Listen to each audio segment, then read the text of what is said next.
Bill Haley and his Comets record Rock Around the Clock, which was released as a B-side.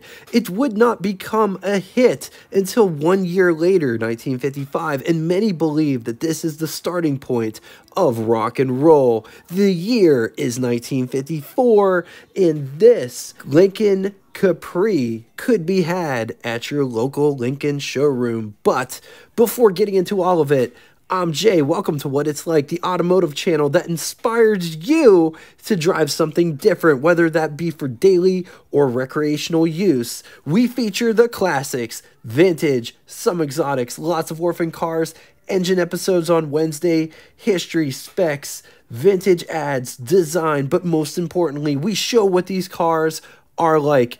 If that sounds like a channel that you will totally dig, subscribe and hit the bell icon next to it to never miss a video. This absolutely stunning 1954 Lincoln Capri is currently for sale at Classic Auto Mall, Morgantown, Pennsylvania, which is open to the public. Anybody can go peruse their inventory with over 1,000 cars for sale when recording this episode. They have financing and shipping available for hours of operation, directions, and to see more pictures of this very car, be sure to click the link below after the show. 1954 Lincoln was broken down into two model lines, the Cosmopolitan in the basement and the Capri at the top. Capri could be had as a four-door sedan, two-door hardtop, and two-door convertible. Lincoln would offer the Capri from 1952 through 1954 in three generations. 1954 falls in the first generation, which had a production run from 52, 53, 54, 55, designed by Bill Schmidt. Options, not getting into all of the options, but here are a few. Four-way power seat, heater, power brakes, power steering, radio, tinted glass, white wall tires. 1954 saw a bit of a facelift, so let's compare. 53 on top, 54 on the bottom. Starting in the front, bumpers are different, as well as hood badging. The 54 has the V badging on the nose, whereas the V badging is in the negative space in the grille opening on the 53. Mounted to the top of the bumper, both cars have fender markers and hood ornaments.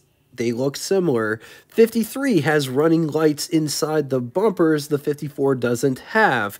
Headlight bezels also differ between these two cars. Moving to the side profile, the trim is different between these two. Both have rocker trim and fender skirts.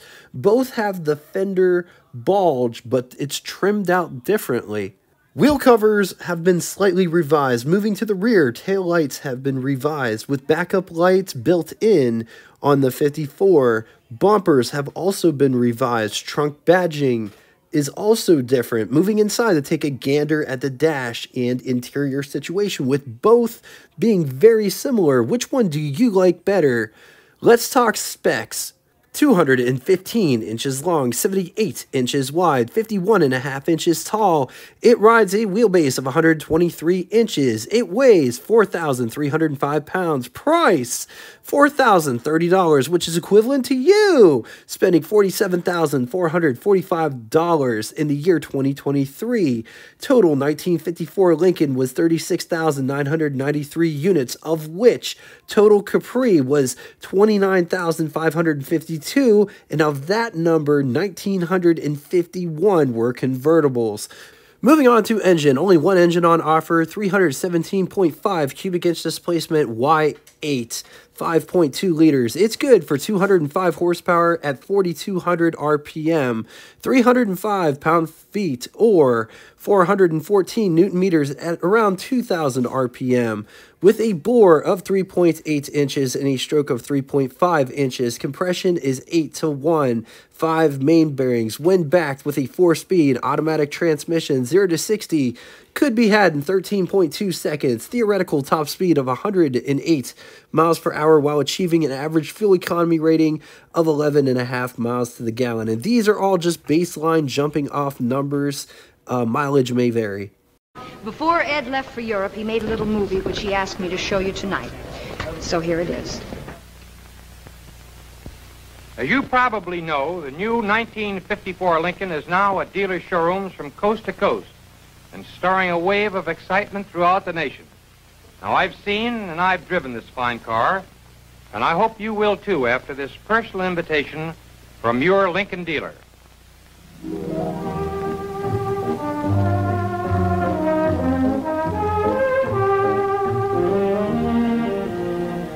Here is modern living on wheels, the one fine car designed for modern living, the new 1954 Lincoln. Dramatic new styling greets your eye everywhere you look. Starting from the distinctive new crest on the hood and the gleaming new grille, the whole car has a bolder, lower look, giving you a promise of new adventures in modern driving. As you move around, you'll notice that all through this striking new design, the 1954 Lincoln uses chrome trim carefully, sparingly, just enough to accentuate the modern functional beauty of the car itself. For instance, the completely new rear end styling with a clean, crisp look. The new taillight assembly with built-in backup lights. You'll discover a whole new world of glamorous interior colors and fabrics, many that you've never seen used in an automobile. Interiors like this come in a full range of colors in broadcloth, nylons, frisés, and rich, real leathers. And as you step into this beautiful 1954 Lincoln, you merely push a button and you'll sit in exactly the position that suits you best, thanks to Lincoln's optional four-way power seat. And as you'd expect, the new 1954 Lincoln offers you optional power steering for easy control and power brakes for effortless stopping. But it's here on the road that you begin to discover how wonderfully new this 1954 Lincoln really is. For along with everything else comes a completely new way to drive with a wonderfully smooth flow of power. Power that comes from Lincoln's magnificent V-type overhead valve engine. This year further improved with an entirely new 4-barrel carburetor. You're assured of even more eager response to meet any driving situation. Yes, this car is dramatically new in style and in modern performance. So why not accept your Lincoln dealer's invitation to see and drive the newest new car of all? Take a thrilling demonstration ride in a 1954 Lincoln or Lincoln Capri. Get behind the wheel of the one fine car designed for modern living, completely powered for modern driving. And when you do visit your Lincoln dealer, ask him for details of the famous Pan American Road Race. Find out why Lincoln was able to take the first 4 places in the stock car division of this grueling contest 2 years in a row. Let's talk styling. Look at these markers, these fender markers. Not only that, but just look at the knight that is designed in the front of it. How cool is that? There is a crease that comes off of this, and then it blends back into the fender before it gets to the power antenna.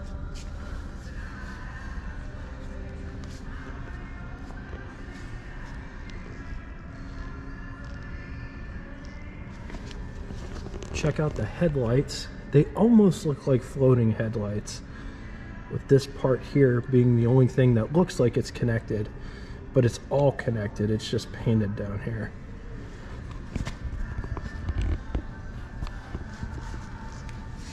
Look at this small piece that comes off here.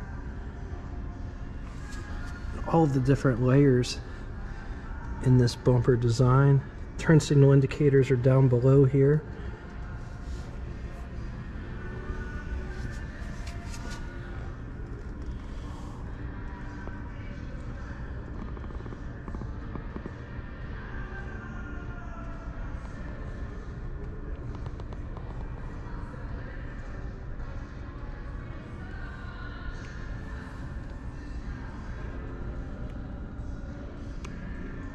There is a center line. It goes from, look at this crest. Look at how far that protrudes out, and it kind of angles up. It's like it's a three-dimensional shape.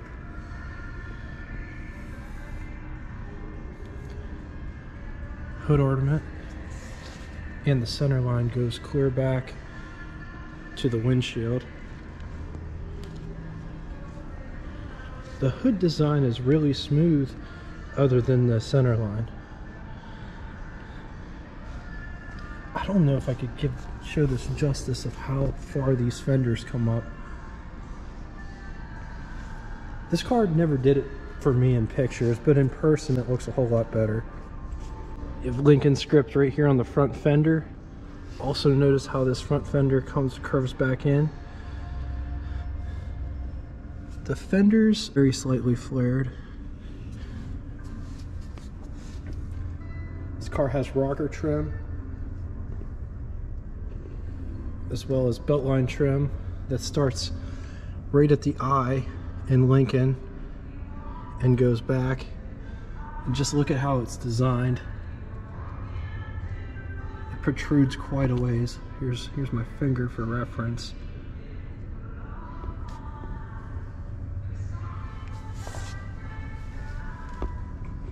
This car does not have a cowl vent, has opposing windshield wipers, stainless steel trim around the windshield. Notice it does curve ever so slightly. This car is a convertible, so it does not have drip rails. It has a spotlight that doubles as a mirror. Look at how thick that is. Here's my hand for reference. It's pretty deep, and it's not symmetrical, as in it's narrower here than it is here.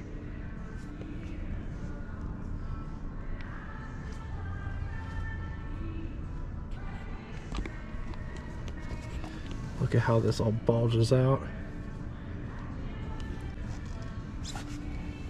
With the night again. This one has fender skirts. Just look at this line here.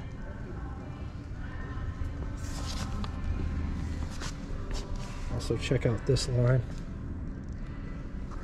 And then it tapers back in. The rear window is a vinyl / plexiglass. The trunk deck lid, just like the hood, is smooth.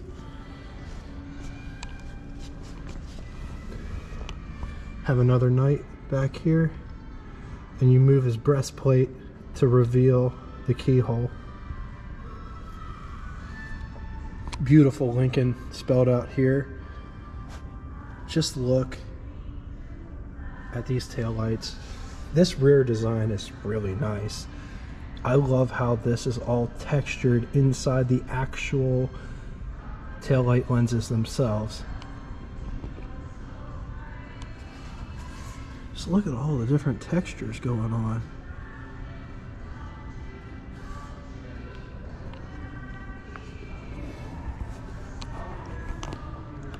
Just look at this rear bumper profile.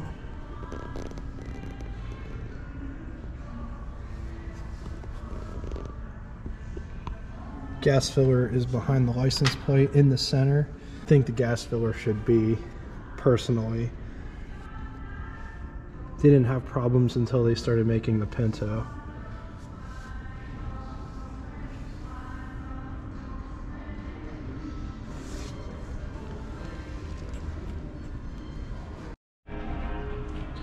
Before getting inside, just notice the door handle pad.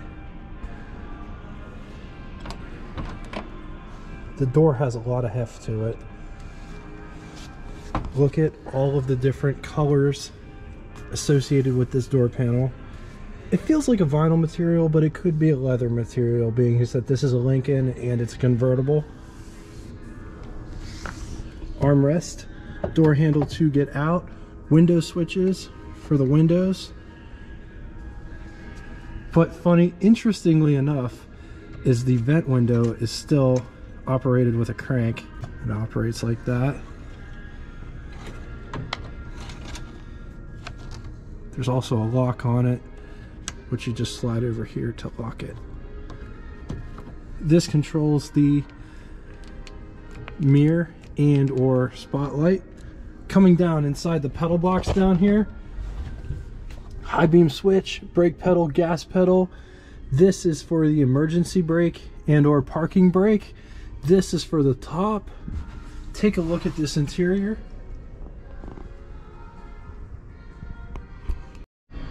So taking a step back here to show you, that's as far as the door opens.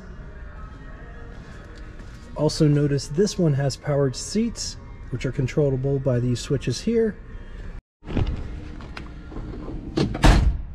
Here's what over the hood looks like. Here's what first person over the hood looks like. On to the button switches and knobs, starting on the left and moving right. Oil pressure, gasoline gauge.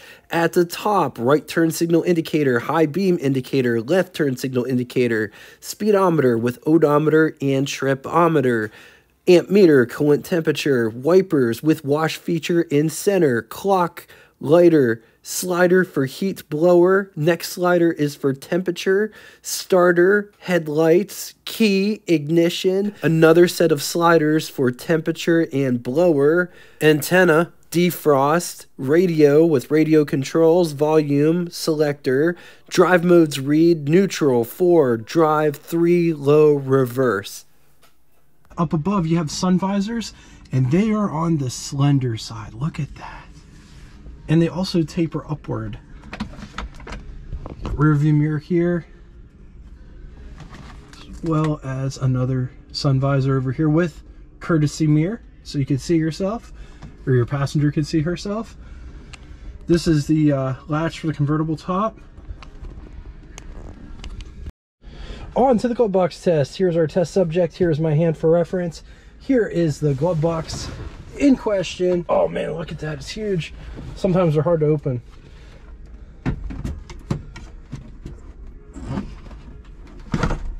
Look at that, it fits in there no problem whatsoever. It's actually big enough that there probably could be 2 in there, and it fits. Getting in the back, just move the seat forward like that. That's how much space you have to get back there. Here is what the front looks like from the back. Let's take a quick gander at the greenhouse, or the pillar to glass ratio in this car from the back seat. This is what visibility looks like out the back from the back seat. Just take a look at the convertible workings of the convertible top. With that said, if the top is up, you could use this as a coat hook, but there isn't a coat hook or a dome light. But like I said, you could use that for that. The seat, look at how far it comes back, and it's rippled.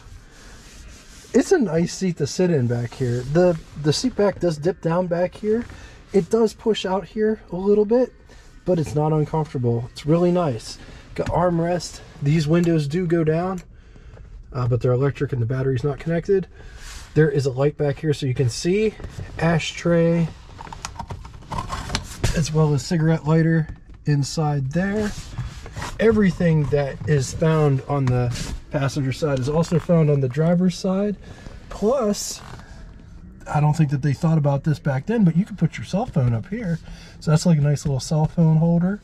This is what I look like sitting in the back of the Lincoln. I got tons of headroom. And like I said, this is convertible, so if headroom was an issue for you, you could take the top down and sky's the limit. There's probably maybe an inch and a half worth of space in between my knee and the back of the seat. Pretty comfortable, all things considered. The floor is relatively flat. There is a little bit of a transmission tunnel hump, but it's not bad. Coming to the under the hood section, hood release is right there. So underneath the hood sits a 317 cubic inch displacement Lincoln Y block, Y8 I guess. Dual horns in the front, followed by radiator with radiator wall. Just look at the ductwork and heater. This one has a glass windshield washer bottle/tank that is attached to the firewall. I absolutely love the golden air cleaner and valve cover combo. It's a pity that I couldn't figure out how to open this hood. This engine looks absolutely epic, and it probably would have looked great on camera too. Moving to the driver's side, power steering as well as single master power brakes. The exhaust is very interesting to say the least. Look, it comes out of the valve covers and then it kind of sort of goes on top over the engine and then out. Interesting. On the positive side, great fit and finish, good performance for the time period, milestone car status, huge glove box. Both front and rear have plenty of space. Against it, these are rust prone, body panels, hardware parts are hard to come by. All right, now it's time for Would You Rather. 2 scenarios today. In the first scenario, which one would you rather have? 1954 Packard Caribbean convertible or 1954 Lincoln Capri convertible or 1953 Chrysler Imperial convertible? I'm going to leave this here for a minute. If you need more time, feel free to pause the video. Moving on to the second scenario, 1954 Cadillac Eldorado convertible or 1954 Lincoln Capri convertible or 1954 Studebaker Commander Starlight Coupe. Once again, going to leave this here for a minute. If you need more time, feel free, pause the video. Now it's time for Name That Tune. First person to get both the name of the band and the song title correctly in the comment section will have their comment pinned to the top of it. Thank you all so much for coming out and watching this. If you'd like to get in touch with me, shoot me a comment in the comment section below, or check out our Facebook group that correlates with this YouTube channel. I call it the After Party. It gives you the opportunity to share your ride stories, experiences, anything car related is a go. If you don't have Facebook and would still like to reach me, send me an email. All of it will be linked in the description below. And until next time, toodaloo!